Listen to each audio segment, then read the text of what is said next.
Des jeunes en rang serré, des slogans bien rodés. Nous sommes tous des enfants d'immigrés.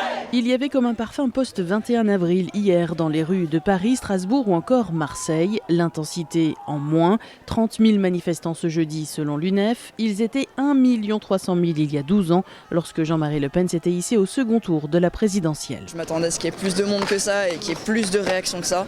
Et je suis un peu déçu, mais je me dis que c'est déjà ça. Ironie des urnes, la génération du 21 avril, désormais trentenaire, est aujourd'hui la plus abstentionniste et la plus désabusée. On n'arrête pas de nous expliquer qu'à cause de la crise, on sera une génération sacrifiée. François Hollande, il s'était engagé à faire que les jeunes vivent mieux en 2017. Et donc maintenant, on attend des résultats extrêmement concrets. Et effectivement, quand les résultats ne viennent pas, il y a un risque de résignation. Résultat, le Front National est devenu le parti leader parmi les 18-35 ans. Il y a cette banalisation des idées du Front National, mais encore une fois, je continue à penser quand même pour très très largement l'essentiel, c'est un vote malgré tout encore protestataire. Un rappel à l'ordre pour la gauche, confrontée à l'impopularité record de François Hollande, et pour la droite, empêtrée dans les affaires internes de l'UMP.